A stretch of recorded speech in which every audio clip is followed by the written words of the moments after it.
ಓಂ ಸ್ತೋತ್ರಂ ಮಮೈತತ್ ಕ್ರಿಯತೆ ಶುಂಭದೈತ್ಯ ನಿರಾಕೃತೈಃ ದೇವೈಃ ಸಮೇತೈಃ ಸಮರೇ ನಿಶುಂಭೇನ ಪರಾಜಿತೈಃ ಶರೀರಕೋಶಾದ್ಯತ್ತಸ್ಯಾಃ ಪಾರ್ವತ್ಯಾ ನಿಸ್ಸೃತಾಂಬಿಕಾ ಕೌಶಿಕೀತಿ ಸಮಸ್ತೇಷು ತತೋ ಲೋಕೇಷು ಗೀಯತೆ. ಶ್ರೀ ಗುರುಭ್ಯೋ ನಮಃ. ಹರಿ ಓಂ. ಆತ್ಮೀಯ ಪ್ರಿಯ ಪ್ರೇಕ್ಷಕ ಮಿತ್ರರೇ, ನಿಮ್ಮೆಲ್ಲರ ಜೀವನ ಸುಖಕರ, ಸಮೃದ್ಧಿಕರ, ಲಾಭಕರವಾಗಿರಲಿ ಅಂತ ನನ್ನ ಆರಾಧ್ಯ ದೇವಿ ಹೊರನಾಡು ಅನ್ನಪೂರ್ಣೇಶ್ವರಿಯ ಪಾದಗಳಿಗೆ ನಮಸ್ಕರಿಸ್ತಾ, ಪ್ರಿಯ ಪ್ರೇಕ್ಷಕ ಬಂಧುಗಳೇ, ವಿಶೇಷವಾಗಿ ಮೇ ತಿಂಗಳ ಮಾಸ ಭವಿಷ್ಯ ಧನುರಾಶಿಯವರಿಗೆ ಹೇಗಿದೆ ಅನ್ನುವಂಥದ್ದನ್ನ ಈ ವಿಡಿಯೋಲಿ ನಾವು ನೋಡೋಣ. ನೋಡಿ, ಪ್ರಥಮ ವಿಚಾರ ಏನಪ್ಪಾ ಅಂದ್ರೆ ಧನುಸ್ ರಾಶಿಯವರಿಗೆ ಒಂದು ಒಳ್ಳೆ ಸಂತಸದ ಸುದ್ದಿ ಅಂದ್ರೆ ಮೇ 15ನೇ ತಾರೀಕು ಗುರು ಬದಲಾವಣೆ ಆಗ್ತಾ ಇರೋದ್ರಿಂದ ಧನುರಾಶಿಯವರಿಗೆ ಇನ್ನು 1 ವರ್ಷ ಕಾಲ 100% ಗುರುಬಲ ಅನ್ನುವಂಥದ್ದು ಪ್ರಾಪ್ತಿಯಾಗುತ್ತೆ. ಈ ಗುರುಬಲ ಅನ್ನುವಂಥದ್ದು ನಿಮಗೆ ಯಥೇಚ್ಛ ಪುಣ್ಯ ಫಲವನ್ನು ಕೊಡುತ್ತೆ, ಅದರಲ್ಲಿ ಸಂದೇಹನೇ ಇಲ್ಲ. ಯಾವುದೇ ಥರದ ಯೋಚನೆ ನೆಗೆಟಿವ್ ಆಗಿ ಫೀಲ್ ಮಾಡಬೇಡಿ. ಭಗವಂತನ ಆಶೀರ್ವಾದ ನಿಮ್ಮ ಮೇಲೆ ಈ ತಿಂಗಳ 15ನೇ ತಾರೀಕಿಂದ ತೃಪ್ತಿಯಾಗಿ ಸಿಗುತ್ತೆ. ಧನಸ್ಸು ರಾಶಿಯವರಿಗೆ 1 ವರ್ಷದಿಂದ ಗುರುಬಲ ಇರಲಿಲ್ಲ, ಈಗ ಗುರುಬಲ ಬರ್ತಾ ಇದೆ. ಇದೊಂದು ಮೇಜರ್ ಬದಲಾವಣೆ. ಇದರ ಜೊತೆಗೆ 18ನೇ ತಾರೀಕು ಮೇ ತಿಂಗಳು 4ನೇ ಮನೆಯಲ್ಲಿದ್ದಂಥ ರಾಹು 3ನೇ ಮನೆಗೆ ಬರ್ತಾರೆ. 10ನೇ ಮನೆಯಲ್ಲಿದ್ದಂಥ ಕೇತು 9ನೇ ಮನೆಗೆ ಬರ್ತಾರೆ. ಇದೇನು ಗುರುಗಳ ಉಲ್ಟಾ ಹೇಳ್ತಾ ಇದ್ದೀರಾ ಅಂದ್ರೆ, ಹೌದು, ರಾಹು ಗ್ರಹ ಕೇತು ಗ್ರಹ ಅಪ್ರದಕ್ಷಿಣೆ ಮಾಡ್ತಾರೆ. ನೀವು ನೋಡ್ಬೋದು, ಕೇತುಂ ಚಿತ್ರವರ್ಣಂ ಚಿತ್ರಗಂಧಂ ಚಿತ್ರಮಾಲ್ಯಾಂಬರದಂ ಚಿತ್ರಗಂಧಾನುಲೇಪನಂ ಚಿತ್ರಾಶ್ವಚಿತ್ರ ಛತ್ರಧ್ವಜರಥ ಪಥಾಕಾದಿಶೋಭಿತಂ ದಿವ್ಯಂ ಮೇರುಂ ಅಪ್ರದಕ್ಷಿಣೆ ಕುರ್ವಾಣಂ ಗ್ರಹಮಂಡಲೇ ಪ್ರವಿಷ್ಠಂ. ಹೀಗೆ ಶ್ಲೋಕ ಹೇಳುತ್ತೆ. ಅಂದ್ರೆ ಅಪ್ರದಕ್ಷಿಣೆಯಾಗಿ ಸಂಚರಿಸುವಂತಹ ಗ್ರಹ ಯಾವುದು ಅಂತಂದ್ರೆ ಅದು ವಿಶೇಷವಾಗಿ ಇದೆ. ಯಾವುದು? ರಾಹು ಹಾಗೂ ಕೇತು. ಸರಿ, ಯಾವಾಗ ರಾಹು ಕೇತುಗಳು ಅಪ್ರದಕ್ಷಿಣೆಯಾಗಿ ಮಾಡ್ತಾರೋ ಅಂಥ ಸಂದರ್ಭದಲ್ಲಿ ಗ್ರಹಗಳ ಬದಲಾವಣೆಗಳು ಸರಿಸುಮಾರು ಸಣ್ಣ ಪುಟ್ಟ ಪ್ರಮಾಣದಲ್ಲಿ ಆಗ್ತಾ ಇರುತ್ತೆ. ಈಗ ಎಕ್ಸಾಂಪಲ್ ಹೇಳ್ತೀನಿ ನಾನು ನಿಮಗೆ. ದಶಮದಲ್ಲಿದ್ದಂಥ ಕೇತು ನಿಮಗೆ ವೃತ್ತಿ ಸ್ಥಾನಕ್ಕೆ ಕೇತು 18 ತಿಂಗಳಿಂದ ಇದ್ರು. ಈಗ ವೃತ್ತಿ ಸ್ಥಾನದಿಂದ ಭಾಗ್ಯ ಸ್ಥಾನಕ್ಕೆ ಬರ್ತಾ ಇದ್ದಾರೆ. ಹಾಗೆ ಸುಖ ಸ್ಥಾನದಿಂದ ರಾಹು ತೃತೀಯ ಅಂದ್ರೆ ಧೈರ್ಯ ಸ್ಥಾನಕ್ಕೆ ಬರ್ತಾ ಇದ್ದಾರೆ. ಇದೆರಡು ಮೇಜರ್ ಬದಲಾವಣೆ. ಅದ್ರ ಬಗ್ಗೆ ಇನ್ನೂ ಸ್ವಲ್ಪ ಡೀಟೇಲ್ ಹೇಳ್ತೀನಿ. ಅದು ಬಿಟ್ಟರೆ 6ನೇ ತಾರೀಕು ಮೇ 6ನೇ ತಾರೀಕು ಧನುಸು ರಾಶಿಯವರಿಗೆ 5ನೇ ಮನೆಗೆ ಬುಧ ಬರ್ತಾರೆ. 23ನೇ ತಾರೀಕು ಮೇ 6ನೇ ಮನೆಗೆ ಬುಧ ಬರ್ತಾರೆ. ಇದು ಬುಧನ ವ್ಯತ್ಯಾಸ. ಆದರೆ ಪಂಚಮ ಸ್ಥಾನದಲ್ಲಿ 14ನೇ ತಾರೀಕುವರೆಗೂ ಸೂರ್ಯ ಉಚ್ಚ ಸ್ಥಾನದಲ್ಲಿ ಇರ್ತಾರೆ. ಹಾಗಾಗಿ ಮೇ 15 ನಿಮಗೆ ಗುರು ಬದಲಾವಣೆ ಆದರೂ ಅಲ್ಲಿವರೆಗೂ ನಿಮಗೆ ಸೂರ್ಯ ಬಲ 100% ಇರುತ್ತೆ. ಅದಾದ್ಮೇಲೆ ಗುರು ಬಲ ಬಂದ್ಬಿಡುತ್ತೆ, ಸೂರ್ಯ ಬಲ ಕಮ್ಮಿ ಆಗುತ್ತೆ. ಈ ಮಾಸದ ವಿಶೇಷತೆಗಳೇನಂತಂದ್ರೆ, ಮೇ 2ನೇ ತಾರೀಕು ಶಂಕರಾಚಾರ್ಯರ ಜಯಂತಿ ಹಾಗೂ ರಾಮಾನುಜಾಚಾರ್ಯರ ಜಯಂತಿ. ಈ ಜಯಂತ್ಯೋತ್ಸವ ಇದೆಯಲ್ಲ, ಬಹಳ ವಿಶಿಷ್ಟ. ಈ ಜಯಂತ್ಯೋತ್ಸವ ಸಂದರ್ಭದಲ್ಲಿ ನೀವು ಸಂತೋಷವಾಗಿ ಭಗವಂತನ ಆರಾಧನೆಯನ್ನು ಮಾಡ್ಬೋದು. ಅಂದರೆ ಗುರುಗಳ ದರ್ಶನವನ್ನು ಮಾಡ್ಬೋದು, ಆಚಾರ್ಯರ ದರ್ಶನವನ್ನು ಮಾಡ್ಬೋದು. ಬಹಳ ವಿಶೇಷ. ಅದು ಬಿಟ್ಟರೆ ಮೇ 4ನೇ ತಾರೀಕು ಗಂಗೆ ಉಗಮ ಆದಂಥ ದಿನ. ಅವತ್ತು ಭಗೀರಥ ಜಯಂತಿ ಅಂತ ಕೂಡ ನಾವು ಕರಿತೀವಿ. ಮನೆಯಲ್ಲೇ ಗಂಗಾಸ್ನಾನ ಅಂದರೆ ನೀವು ಗಂಗೆಯಿಂದ ಏನೋ ತಂದಿದ್ದು ನೀರಿದ್ರೆ ಅದನ್ನು ಮಿಕ್ಸ್ ಮಾಡ್ಕೊಂಡು ಸ್ನಾನ ಮಾಡಿ. ಇಲ್ಲಾಂದರೆ ನಿಮ್ಮ ಮನೇಲಿರೋ ನೀರನ್ನೇ ಗಂಗಾರ್ಪಣಂ ಅಂಥೇಳಿ ಗಂಗಾ ಸ್ನಾನ ಮಾಡಿ, ಒಳ್ಳೆಯದು. ಇನ್ನು 3ನೇ ವಿಶೇಷ ಏನಂದರೆ, ಮೇ 7ನೇ ತಾರೀಕು ವಾಸವಾಂಬ ಜಯಂತಿ ಹಾಗೂ ನಿಮಿಷಾಂಬ ಜಯಂತಿ. ಅವತ್ತು ವಾಸವಿ ಕನ್ನಿಕಾ ಪರಮೇಶ್ವರಿನೂ ಶಕ್ತಿ ದೇವತೆ, ನಿಮಿಷಾಂಬನೂ ಶಕ್ತಿ ದೇವತೆ. ಶಕ್ತಿಯೋತ್ಸವದ ದಿನ ಅಂತ ಹೇಳ್ತೀವಿ ನಾವು. ಅಂತಹ ಶಕ್ತಿಯೋತ್ಸವ ಪ್ರಾರಂಭ ಆಗುವಂಥ ಸಂದರ್ಭ. ಹಾಗಾಗಿ ಶಕ್ತಿಯ ಆರಾಧನೆ ಮಾಡೋದಕ್ಕೆ ಒಳ್ಳೆ ಪರ್ವಕಾಲ. ಇನ್ನು 8ನೇ ತಾರೀಕು ಮೇ 8ನೇ ತಾರೀಕು ಯಾರ್ಯಾರಿಗೆ ಗುರುಬಲ ಇರಲ್ವೋ, ನಿಮಗೆ ಬಿಡಿ ಗುರುಬಲ ಬಂದ್ಬಿಡುತ್ತೆ. ಯಾರ್ಯಾರು ಗುರುಬಲ ಇರಲ್ವೋ, ಜನ್ಮ ಜಾತಕದಲ್ಲಿ ಗುರು ಬಲಹೀನವಾಗಿದೆಯೋ ಅಂಥವರು ಈ ಮೇ 8ನೇ ತಾರೀಕು ಬೃಹಸ್ಪತಿ ಗುರು ಜಯಂತಿ ದಿನ ಗುರುವಿನ ದೇವಸ್ಥಾನಕ್ಕೆ ಹೋಗಿ ಗುರು ಆರಾಧನೆ ಮಾಡುವಂಥದ್ದು ಅಥವಾ ಪ್ರತ್ಯಕ್ಷ ಗುರು ಪರೋಕ್ಷ ಗುರುನ ಆರಾಧನೆ ಮಾಡುವಂಥದ್ದು ಬಹಳ ಉತ್ತಮ. ಗುರು ಅಂದರೆ ನಿಮಗೆ ಮಂತ್ರ ಹೇಳ್ಕೊಟ್ಟವರೇ ಗುರು ಅಲ್ಲ, ನಿಮಗೆ ಟೀಚರ್ ಆಗಿರೋರು ಗುರುರೇ, ಪ್ರೊಫೆಸರು, ಲೆಕ್ಚರರು, ನಿಮ್ಮ ಮೆಂಟರು, ನಿಮ್ಗೆ ಯಾರು ವಿದ್ಯೆ ಕಲಿಸ್ತಾರೋ, ನಿಮ್ಮ ಏಳಿಗೆಗೆ ಯಾರು ಪಾತ್ರರಾಗಿರ್ತಾರೋ, ಯಾರು ನಿಮ್ಮನ್ನು ಒಳ್ಳೇದು ಕುರಿತು ಬಯಸಿ ದೊಡ್ಡವ್ರು ಮಾಡಿರ್ತಾರೋ ಅವರೆಲ್ಲ ಗುರುಗಳೇ. ತಂದೆನೇ ಮೊದಲನೇ ಗುರು ಅಂತ ಹೇಳ್ತೀವಿ. ಹೀಗಿದ್ದಾಗ ವಿಶೇಷವಾಗಿ ಗುರುವಿನ ಆರಾಧನೆ. ಇನ್ನು 11ನೇ ತಾರೀಕು ನರಸಿಂಹಸ್ವಾಮಿ ಜಯಂತಿ ಮೇ 11. ಅವತ್ತಿನ ದಿನ ಶತ್ರುದೋಷ, ಶತ್ರುಕಾಟ, ಶತ್ರುಕಂಟಕ ಆಮೇಲೆ ವಿಶೇಷವಾಗಿ ಕೆಟ್ಟದ್ದನ್ನು ಮಾಡಿಸಿರೋದು, ಭಯ ಹೊಂದಿರತಕ್ಕಂಥದ್ದು, ಈ ಥರದ್ದೇನಾದರೂ ಇದ್ದರೆ ಅವತ್ತು ನರಸಿಂಹಸ್ವಾಮಿ ಜಯಂತಿ ವಿಶೇಷವಾಗಿ ನರಸಿಂಹಸ್ವಾಮಿ ದೇವಸ್ಥಾನಕ್ಕೆ ಹೋಗಿ ಆರಾಧನೆ ಮಾಡೋದ್ರಿಂದ ನಿಮಗೆ ಕಡಿಮೆ ಆಗುತ್ತೆ. ಇನ್ನು ಈ ತಿಂಗಳು ವಿಶೇಷ ಏನಂದರೆ 12ನೇ ತಾರೀಕು ಬುದ್ಧ ಪೌರ್ಣಮಿ, ಮೇ 12, ಮೇ 27ನೇ ತಾರೀಕು ನಿಮಗೆ ಬಾದಾಮಿ ಅಮಾವಾಸ್ಯೆ. ಈ ಮಧ್ಯೆ 24ನೇ ತಾರೀಕು ಮೇ ತಿಂಗಳು ಶನಿ ಪ್ರದೋಷ ಇದೆ. ಭಾಳ ವಿಶೇಷವಾಗಿರ್ತಕ್ಕಂಥ ದಿನ ಶನಿ ಪ್ರದೋಷ. ಅವತ್ತು ಶನಿ ಶಿವರ ಆರಾಧನೆ, ಶಿವನಂದಿ ಆರಾಧನೆ. ಅವತ್ತು ಶಿವನ ದೇವಸ್ಥಾನಕ್ಕೆ ಹೋಗಿ ಪ್ರದೋಷ ಕಾಲದಲ್ಲಿ, ಸಂಜೆ ಕಾಲದಲ್ಲಿ ನಂದಿಯ 2 ಕೊಂಬುಗಳಿಂದ ಪರಮಾತ್ಮನನ್ನು ದರ್ಶನ ಮಾಡೋದ್ರಿಂದ ಶನಿ ಬಾಧೆ ಅನ್ನುವಂಥದ್ದು ಕಡಿಮೆ ಆಗ್ತಾ ಬರುತ್ತೆ. ಇದೆಲ್ಲ ಗೋಚಾರ. ಇನ್ನು ಕುಜ ನೀಚ ಸ್ಥಾನದಲ್ಲಿದ್ದಾರೆ, 8ನೇ ಮನೆಯಲ್ಲಿದ್ದಾರೆ. ಕುಜ ತಾತ್ಕಾಲಿಕ ಕುಜದೋಷ ಇದೆ. 4ನೇ ಮನೆಯಲ್ಲಿ ಶನಿ ಇದ್ದಾರೆ, ಅರ್ಧಾಷ್ಟಮ ಶನಿ ಇದೆ. ಇನ್ನು ಶುಕ್ರ ಬಂದು ಬದಲಾವಣೆಯನ್ನು ಮಾಡದೆ ಉಚ್ಚ ಸ್ಥಾನದಲ್ಲೇ ಇದ್ದಾರೆ, ಶುಕ್ರ ಸುಖ ಸ್ಥಾನದಲ್ಲಿದ್ದಾರೆ. ಇದೆಲ್ಲ ಒಂದು ಹಂತಕ್ಕೆ ಮಾಸ ಭವಿಷ್ಯಕ್ಕೆ ಬರುತ್ತೆ. ಆಯಿತು, ಈಗ ರಾಹು ಕೇತುಗಳ ಬದಲಾವಣೆಯಿಂದ ಏನು ಫಲ? ಮೊದಲನೇದು ಗುರುವನ್ನು ನೋಡೋಣ. ಗುರು ಸಪ್ತಮಕ್ಕೆ ಬಂದಾಗ ವಿಶೇಷವಾದಂಥ ಫಲ. ಏನು ವಿಶೇಷವಾದಂಥ ಫಲ ಅಂತಂದರೆ ಅದರದ್ದೇ ಆದಂಥ ಒಂದು ಶಕ್ತಿ ಅನ್ನುವಂಥದ್ದು ಇರುತ್ತೆ. ಗುರುವಿಂದ ಯಾವತ್ತೂ ಕೆಟ್ಟದಾಗಲ್ಲ, ಯಾರಿಗೂ ಕೆಟ್ಟದಾಗಲ್ಲ, ಯಾವತ್ತೂ ಕೆಟ್ಟದಾಗಲ್ಲ. ಗುರು ಅತ್ಯಂತ ಶುಭ ಗ್ರಹ, ಗ್ರಹಗಳಲ್ಲೇ ಅತ್ಯಂತ ಶುಭ ಗ್ರಹ ಬಂದು ಗುರು. ಸರಿ, ಹಾಗಿದ್ದಾಗ 7ನೇ ಮನೆಗೆ ಗುರು ಬರೋದ್ರಿಂದ 7th ಹೌಸನ್ನು ಕನ್ಸಿಡರ್ಡ್ ಮಾಡ್ತೀವಿ. ಪಾರ್ಟ್ನರ್ಶಿಪ್ ಬಿಸ್ನೆಸ್ಸು ಮತ್ತು ಲೈಫ್ ಪಾರ್ಟ್ನರ್ಗೆ ನಾವು ಕನ್ಸಿಡರ್ ಮಾಡ್ತೀವಿ.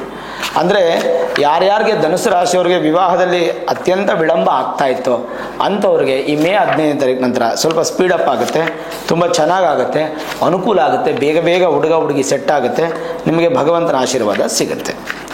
ಇದು ಒಂದಾದರೆ. ಎರಡನೇದು ಪಾರ್ಟ್ನರ್ಶಿಪ್ ಬಿಸ್ನೆಸ್ ಮಾಡ್ತಾ ಇದ್ರೆ ತುಂಬ ಲಾಸಲ್ಲಿ ಹೋಗ್ತಾ ಇದ್ದಂಥದ್ದು ಕೂಡ ಈಗ ಪಾಸಿಟಿವ್ ಬರುತ್ತೆ. ಅದಕ್ಕೊಂದು ಶ್ಲೋಕ ಹೇಳುತ್ತೆ, ವಿವಾಹ ಮದನ ಲೋಕ ಭಾರ್ಯ ಭರ್ತ್ಯ ಸಮಾಗಮಾಹ ಶಯ್ಯಾಸ್ತ್ರೀ ಸದ್ಮನಷ್ಟಿಷ್ಟಾರ್ಥ ಮೈಥುನಾನ್ಯಪಿ ಸಪ್ತಮಾತ್. ವಿವಾಹ ಹೆಣ್ಣು ಮತ್ತು ಗಂಡು, ಭಾರ್ಯೆ ಭರ್ತ್ಯ ಸಮಾಗಮಾಹ ಹೆಣ್ಣು ಗಂಡಿನ ಸಮಾಗಮ, ಶಯ್ಯಾಸ್ತ್ರೀ ಹಾಸಿಗೆ ಸುಖ, ಇಷ್ಟಾರ್ಥ ಅಂದರೆ ನಿಮ್ಮ ಮನಸ್ಸಿಗೆ ಇಷ್ಟಾರ್ಥ ಆಗುವಂಥದ್ದು, ಇವೆಲ್ಲವೂ ಕೂಡ ಸಪ್ತಮದಲ್ಲಿ ನೋಡಬೇಕು. ಹಾಗಾದರೆ ನಿಮಗೆ ಚತುರ್ಥಾಧಿಪತಿ ಹಾಗೂ ರಾಶ್ಯಾಧಿಪತಿ ಸಪ್ತಮದಲ್ಲಿದ್ದರೆ ಏನು ಫಲ? ಇದನ್ನೊಂದು ಸ್ವಲ್ಪ ನೋಡೋಣ.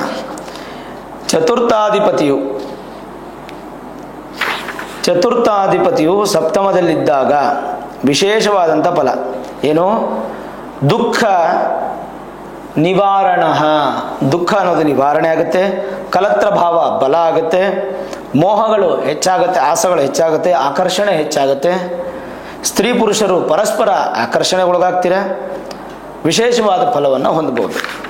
ಈ ಮಧ್ಯೆ ಗುರು 7ನೇ ಮನೆಯಲ್ಲಿದ್ದರೆ ಉತ್ತಮ ಕುಲದ ದಾಂಪತ್ಯ ಜೀವನ ಪ್ರಾಪ್ತಿ, ಸಾತ್ವಿಕ ಸೌಂದರ್ಯ, ಸಂತಾನ ಲಾಭ, ಪುತ್ರ ಲಾಭ, ಸಂಪತ್ತು ಪ್ರಾಪ್ತಿ, ಮತ್ತು ಒಳ್ಳೆ ಭಾರ್ಯೆ ಸಿಗ್ತಾಳೆ, ಒಳ್ಳೆ ಭರ್ತ ಸಿಗ್ತಾನೆ ಅಂದರೆ ಗಂಡ ಸಿಗ್ತಾನೆ, ತೀರ್ಥಯಾತ್ರೆ ಯೋಗ, ಬುದ್ಧಿ ಅಭಿವೃದ್ಧಿ, ರಾಜವೈಭವ ಫಲಗಳು, ವಿವಾಹ ನಂತರ ಧನಲಾಭ ಪ್ರಾಪ್ತಿಯಾಗುತ್ತೆ ಅಂತ ಹೇಳುತ್ತೆ. ಅವಾಗ ಗುರು ನಿಮಗೆ ಬಲಿಷ್ಠನೇ ಅಲ್ವಾ? ಇನ್ನು ತೃತೀಯದಲ್ಲಿ ರಾಹು, 18ನೇ ತಾರೀಕಿಂದ 3ನೇ ಮನೆಯಲ್ಲಿ ರಾಹು. ಧೈರ್ಯಂಚ ವೀರ್ಯ ಬಲಮೂಲ ಫಲಾಶಲಾನಿ ವೃಕ್ಷೇ ತೃತೀಯೇ ಭವನಾತ್ ಕ್ರಮಶೋಖಿಲಾನಿ. ಶ್ಲೋಕ ಹೇಳುತ್ತೆ, ತೃತೀಯದಲ್ಲಿ ರಾಹು, ಮಾನವಂತರಾಗ್ತೀರಾ, ದೃಢ ಬುದ್ಧಿ ಉಳ್ಳವರಾಗ್ತೀರಾ, ಶ್ರೀಮಂತರಾಗ್ತೀರಾ, ಎಲ್ಲ ಕೆಲಸದಲ್ಲೂ ಪ್ರಯತ್ನಶೀಲರಾಗ್ತೀರಾ, ವಿಶೇಷವಾಗಿ ಬಹು ವೈಭವೋಪೇತವಾದಂಥ ಜೀವನವನ್ನು ನಡೆಸುವಂಥ ಯೋಗ ರಾಹು ನಿಮಗೆ ಕೊಡ್ತಾರೆ. ಸಹೋದರರಿಗೆ ಮಾತ್ರ ಇದು ಕೆಟ್ಟದ್ದು. ಅಂದರೆ ಮನೇಲಿ ಅಣ್ಣ ತಮ್ಮಂದಿರಿದ್ರೆ ಸ್ವಲ್ಪ 3ನೇ ಮನೆ ರಾಹು ಚೂರು ಶತ್ರುಗಳನ್ನು ಉತ್ಪತ್ತಿ ಮಾಡುತ್ತೆ. ವಿಶೇಷವಾಗಿ ಗಲ್ಫ್ ಕಂಟ್ರೀಸಲ್ಲಿ ಕೆಲಸ ಮಾಡುವಂಥವ್ರು ಅಥವಾ ಕೆಲಸ ಹುಡುಕುವಂಥವ್ರು ಅಥವಾ ಪಾಶ್ಚಿಮಾತ್ಯ ದೇಶಗಳಲ್ಲಿ ಕೆಲಸ ಹುಡುಕುವಂಥವ್ರು ಅಥವಾ ಕೆಲಸ ಮಾಡೋರಿಗೆ ತುಂಬ ಚೆನ್ನಾಗಿರುತ್ತೆ. ಲಿಪಿಗಳಲ್ಲಿ ಅಂದರೆ ಲ್ಯಾಂಗ್ವೇಜಸ್ಸಲ್ಲಿ ತುಂಬ ಪರಿಣಿತರಾಗ್ತೀರ. ಇದಿಷ್ಟು ರಾಹು 3ನೇ ಮನೆಯಿದ್ದಾಗ ಫಲ. ಇನ್ನು ಕೇತು 9ನೇ ಮನೆಗೆ ಬಂದಾಗ ಏನು ಫಲ? ಭಾಗ್ಯ ಪ್ರಭಾವ ಗುರುಧರ್ಮ ತಪಶುಭಾನಿ ಸಂಚಿತ್ತ ಏನ ಮಮದೇವ ಪುರೋಹಿತಾಭ್ಯಾಂ ಭಾಗ್ಯೇಶ ಯದೇವ ಸಚಿತೌ ಶುಭವರ್ಗಯಾತೌ ಭಾಗ್ಯೇ ಶುಭಗ್ರಹೇ ಸಮಪೈತಿ ಭಾಗ್ಯಂ. ಅಂದರೆ ಭಾಗ್ಯಗಳನ್ನೇ ಕೊಡುವಂತಹ ಒಂದು ಸ್ಥಾನ ಯಾವುದಂದರೆ ಅದು 9ನೇ ಮನೆ. 9ನೇ ಮನೆ ಕೇತು ಬಂದರೆ ಏನು? ಆರ್ಥಿಕ ಫಲ ಅಭಿವೃದ್ಧಿಯಾಗಿ ಒಳ್ಳೆ ಚಿಂತನೆ ಮಾಡ್ತೀರಾ ಮತ್ತು ಮೋಕ್ಷಕಾರಕರಂಥ ಕೇತು ಆಧ್ಯಾತ್ಮಿಕ ಜೀವನವನ್ನು ಹೆಚ್ಚು ಕೊಡ್ತಾನೆ. ಬ್ರಹ್ಮಜ್ಞಾನಿಗಳಾಗ್ತೀರಾ, ಭಾಗ್ಯ ಫಲಗಳುಂಟಾಗುತ್ತೆ. ಸನ್ಯಾಸಿಗಳು, ಗುರುಗಳು, ಸಾಧುಗಳು, ನಾಗಸಾಧುಗಳು, ಅಘೋರಿಗಳು ಈ ಥರದ್ದು ಯಾರಾದರೂ ನಿಮಗೆ ಆಶೀರ್ವಾದವನ್ನು ಮಾಡ್ತಾರೆ. ಜೊತೆಗೆ ಸ್ವಯಂ ಬ್ರಹ್ಮಜ್ಞಾನಿ ಆಗ್ತೀರಾ. ಒಳ್ಳೆ ಬುದ್ಧಿ ತೀಕ್ಷ್ಣತೆ ಇರುತ್ತೆ. ಎಕ್ಸಾಮ್ಸ್ ಎಲ್ಲ ತುಂಬ ಚೆನ್ನಾಗಿ ಬರೀತೀರಾ. ಸ್ಟಡೀಸ್ ಎಲ್ಲ ತುಂಬ ಚೆನ್ನಾಗಾಗುತ್ತೆ. ವ್ಯಾಪಾರದಲ್ಲಿ ಅಭಿವೃದ್ಧಿ ಚೆನ್ನಾಗಿರುತ್ತೆ. ಉದ್ಯೋಗದಲ್ಲಿ ಸ್ಥಿರತ್ವ ಇರುತ್ತೆ. ನಿಮ್ಮ ನೈಜತೆ ಏನು ಅನ್ನೋದು ಎಲ್ಲರಿಗೂ ಗೊತ್ತಾಗುತ್ತೆ. ನೀವು ಎಷ್ಟು ಶುಭ ಇದ್ದೀರಾ ಪ್ರತಿಯೊಂದು ತಿಳ್ಕೊಳ್ಳುತ್ತೆ. ಪಿತೃಗಳ ದ್ವೇಷ ದೂರ ಆಗುತ್ತೆ. ಪಿತೃಗಳ ಆಶೀರ್ವಾದ ಸಿಗುತ್ತೆ. ಸುಗಂಧವಾದಂಥ ದ್ರವ್ಯಗಳನ್ನು, ಒಳ್ಳೆಯ ಸುಂದರವಾದ ವಸ್ತ್ರಗಳನ್ನು ಧರಿಸ್ತೀರಾ. ವಿಲಾಸಿಗಳಾಗ್ತೀರಾ. ಕಪಟ ಎಲ್ಲ ದೂರ ಆಗುತ್ತೆ. ನಿಮಗೆ ಶುಭ ಆಗುತ್ತೆ. ಕೆಟ್ಟ ಅಭ್ಯಾಸಗಳನ್ನು ಬಿಡ್ತೀರಾ. ಸಂತಾನ ಸುಖ ಸಂಪತ್ತು ಪ್ರಾಪ್ತಿಯಾಗುತ್ತೆ. ಭಾಗ್ಯದ ಕೇತುವನ್ನು, ತೃತೀಯ ರಾಹುವನ್ನು ವಿಶೇಷವಾದ ಫಲ ಅಂತಕ್ಕಂಥದ್ದು ಶಾಸ್ತ್ರ ಹೇಳುತ್ತೆ. ಹಾಗಾಗಿ ರಾಹು, ಕೇತು, ಗುರು 3 ಗ್ರಹನೂ ಧನುರಾಶಿಯವರಿಗೆ ಅತ್ಯಂತ ಶುಭ. ಈ ತಿಂಗಳಲ್ಲಿ ಸೂರ್ಯ, ಬುಧ ಹಾಗೂ ಶುಕ್ರನು ಅತ್ಯಂತ ಶುಭ. ಏನೂ ಭಯಪಡೋ ಅವಶ್ಯಕತೆ ಇಲ್ಲ. ಕೇವಲ ಶನಿ ಮಾತ್ರ ಅರ್ಧಾಷ್ಟಮ ಶನಿ ಇದೆ. ಅದಕ್ಕೆ ಶನಿವಾರ ಶನಿ ಪರಮಾತ್ಮನ ದೇವಸ್ಥಾನಕ್ಕೆ ಹೋಗಿ ತಿಂಗಳಿಗೊಮ್ಮೆ ಎಳ್ಳೆಣ್ಣೆ ಅಭಿಷೇಕ ಮಾಡಿಸಿ, ಅದು ಬಿಟ್ಟರೆ ಇನ್ನೇನೂ ಅವಶ್ಯಕತೆ ಇಲ್ಲ. ಇನ್ನು ಮಾಸ ಭವಿಷ್ಯ ನೋಡೋದಾದರೆ, ಈ ತಿಂಗಳು ಒಂದು ಸಂತಾನಕ್ಕೆ ಅಪೇಕ್ಷಿತ ದಂಪತಿಗಳು ಶುಭ ಫಲ, ಅಧಿಕಾರದಲ್ಲಿ ಪ್ರಗತಿ, ಉದ್ಯೋಗ ವ್ಯಾಪಾರ ಎರಡೂ ಸ್ಥಿರವಾಗಿರುತ್ತೆ. ಉದ್ಯೋಗದಲ್ಲಿ ಸ್ಥಾನ ಬದಲಾವಣೆ, ಪ್ರಮೋಷನ್ ಇತ್ಯಾದಿಗಳು ಸಿಗುತ್ತೆ. ಕಾರ್ಯ ಸಾಧನೆಗೆ ಗೌರವ ಇದೆ. ಹಿರಿಯರಿಂದ ಹೆಚ್ಚಿನ ಆಶೀರ್ವಾದ ಸಿಗುತ್ತೆ. ದಾನ ಮಾಡುವಂತಹ ಒಂದು ಮನಸ್ಥಿತಿ ನಿಮಗೆ ಹೆಚ್ಚಾಗುತ್ತೆ. ಮಕ್ಕಳಿಗೆ ಶುಭ ಕಾರ್ಯಗಳನ್ನು ಮಾಡ್ತೀರಾ. ವಾಹನಾದಿ ಯೋಗಗಳನ್ನು ಪಡ್ಕೋತೀರಾ. ವಾಹನ ಸೇಲ್ಸ್ ಆ್ಯಂಡ್ ಸರ್ವಿಸ್ ಮಾಡೋರು ತುಂಬ ಒಳ್ಳೆಯದು. ಏನಾದರೂ ಭೂಮಿ ತೊಗೊಳ್ಬೇಕು, ಅಪಾರ್ಟ್ಮೆಂಟ್ ಫ್ಲ್ಯಾಟ್ ತೊಗೊಳ್ಬೇಕು, ಮನೆ ತೊಗೊಳ್ಬೇಕು, ವ್ಯವಸಾಯದ ಭೂಮಿ ತೊಗೊಳ್ಬೇಕಂದ್ರೆ ಇದು ಪ್ರಶಸ್ತವಾದಂಥ ಕಾಲ. ಅಧಿಕಾರದಲ್ಲಿ ಯಾವುದೇ ತೊಂದರೆ ಇಲ್ಲದೆ ಸ್ವಲ್ಪ ಮುಂದುವರಿತೀರಾ. ಸರ್ಕಾರದ ಅಧಿಕಾರದಲ್ಲಂತೂ ಇನ್ನೂ ಹೆಚ್ಚಿನ ಪಾಲುಗಳು ಅಭಿವೃದ್ಧಿ ಇದೆ ನಿಮಗೆ. ಸರ್ಕಾರದಿಂದ ಸಹಾಯ. ರಾಜ ಸಮೀಪೆ ವಾಸ ಅಂದರೆ, ರಾಜನ ಸಮೀಪೆ ವಾಸ ಅಂದರೆ ಸರ್ಕಾರದ ಉದ್ಯೋಗ ಪ್ರಯತ್ನ ಪಡ್ತಾ ಇರ್ತಕ್ಕಂಥವ್ರು, ಅದರ ಸಂಬಂಧಪಟ್ಟಂಥ ಎಕ್ಸಾಮ್ಸ್ ಬರೀತಾ ಇರ್ತಕ್ಕಂಥವ್ರಿಗೆ ತುಂಬ ಚೆನ್ನಾಗಿದೆ. ದ್ವೇಷ ದೂರ ಆಗುತ್ತೆ. ಗೌರವ ಜಾಸ್ತಿ ಆಗುತ್ತೆ. ಸಂಸಾರವನ್ನು ಅಚ್ಚುಕಟ್ಟು ಬ್ಯಾಲೆನ್ಸ್ ಮಾಡ್ತೀರಾ. ಮಿತ್ರರು, ಬಂಧುಗಳು ನಿಮಗೆ ಸಹಾಯವನ್ನು ಮಾಡ್ತಾರೆ. ಸಿಕ್ಕಿದ ಅಧಿಕಾರ ನಿಮಗೆ ಉಳಿಸ್ಕೋಬೇಕು. ಅದಕ್ಕೆ ನಿಮಗೆ ಸತತ ಪ್ರಯತ್ನಗಳನ್ನು ಹೆಚ್ಚು ಪಡಬೇಕು.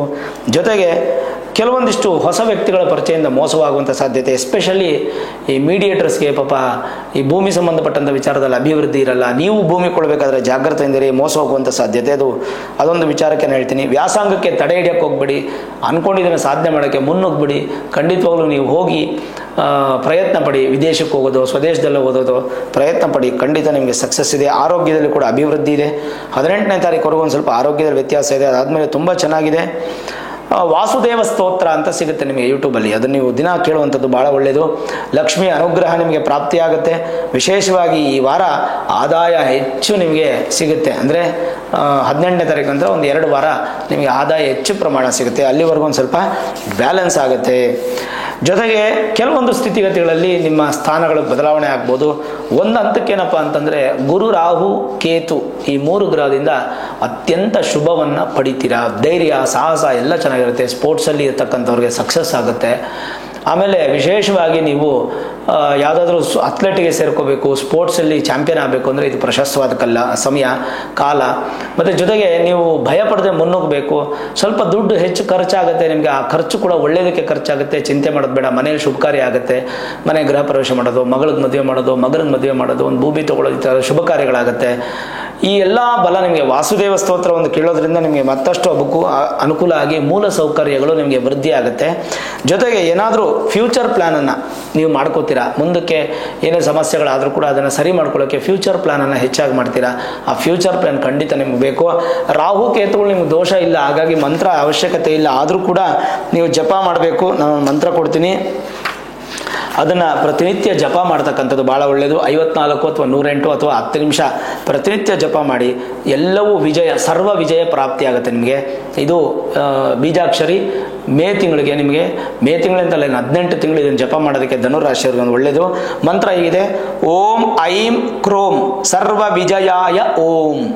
ಓಂ ಐಂ ಕ್ರೋಂ ಸರ್ವ ವಿಜಯಾಯ ಓಂ.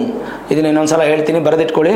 ಓಂ ಐಂ ಕ್ರೋಂ ಸರ್ವ ವಿಜಯಾಯ ಓಂ. ಇದು ಮಂತ್ರ. ಇದನ್ನು ಪ್ರತಿನಿತ್ಯ ನೀವು ಜಪ ಮಾಡೋದ್ರಿಂದ ಖಂಡಿತವಾಗಲೂ ಮತ್ತಷ್ಟು ಯಥೇಚ್ಛವಾದ ಪುಣ್ಯ ಫಲವನ್ನು ಪಡಿತೀರಾ, ಅದರಲ್ಲಿ ಸಂದೇಹನೇ ಇಲ್ಲ. ಇದನ್ನು ಅಭ್ಯಾಸ ಮಾಡ್ಕೊಂಡು ಡಯಟ್ ಮಾಡ್ಕೊಳ್ಳಿ. ಇನ್ನು 18 ತಿಂಗಳಿಗೆ ನಿಮ್ಗೆ ಬೇಕಾಗುತ್ತೆ. ನಿಮ್ಮ ಒಂದು ಜೀವನದ ಯಶಸ್ಸು, ನಿಮ್ಮ ಒಂದು ಶಕ್ತಿಗೆ ಫಲ ಎಲ್ಲವೂ ನಿಮಗೆ ಭಗವಂತ ತೃಪ್ತಿಯಾಗಿ ಕೊಡ್ತಾನೆ. ಯಾವುದೇ ಪ್ರಕಾರ ಯಾವುದೇ ಯೋಚನೆ ಮಾಡದೆ ಧಾರಾಳವಾಗಿ ಮುನ್ನುಗ್ಗೋಗಿ ಖಂಡಿತ ನಿಮಗೆ ಸಕ್ಸಸ್ ಅನ್ನುವಂಥದ್ದು ಹೆಚ್ಚಿನ ಪ್ರಮಾಣದಲ್ಲಿ ಸಿಗುತ್ತೆ. ಭಯಪಡೋ ಅವಶ್ಯಕತೆ ಇಲ್ಲ. ವಿಶೇಷವಾಗಿ ವಾಸುದೇವ ಸ್ತೋತ್ರವನ್ನು ಕೇಳುವಂಥದ್ದು ಮತ್ತು ಶನಿ ದೇವಸ್ಥಾನಕ್ಕೆ ತಿಂಗಳಿಗೊಮ್ಮೆ ಹೋಗಿ ಬರುವಂಥದ್ದು, ತೈಲಾಭಿಷೇಕ ಮಾಡಿಸುವಂಥದ್ದು, ತೈಲಾಭ್ಯಂಗರ ಸ್ನಾನ ಅಂತ ಹೇಳ್ತೀವಿ, ಅದನ್ನು ಮಾಡಿಸ್ತಕ್ಕಂಥದ್ದು, ಶನಿ ಪರಮಾತ್ಮನ ಆರಾಧನೆ ಮಾಡಿ. ಅರ್ಧಾಷ್ಟಮ ಶನಿ ದೋಷ ನಿಮ್ಗೇನು ತೊಂದರೆ ಇಲ್ಲ. ನಿಮ್ಮ ಮೂಲ ಜಾತಕದಲ್ಲೇನಾದರೂ ಶನಿ ಬಲಿಷ್ಠವಾಗಿದ್ದರೆ ಅರ್ಧಾಷ್ಟಮ ನಿಮ್ಗೆ ಅಪ್ಲೈ ಆಗಲ್ಲ.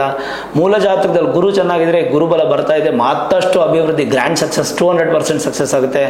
ರಾಹುಕೇತುಗಳು ಏನಾದರೂ ಮೂಲ ಜಾತಕದಲ್ಲಿ ಚೆನ್ನಾಗಿದ್ರೆ ಇನ್ನಷ್ಟು ಅಭಿವೃದ್ಧಿ ಸಿಗುತ್ತೆ. ಓವರಾಲ್ ಧನುಸು ರಾಶಿಯವರಿಗೆ ಒಂದು ಉತ್ತಮವಾದ ಕಾಲ ಸಮಯ ಅಂತ ಹೇಳ್ಬೋದು.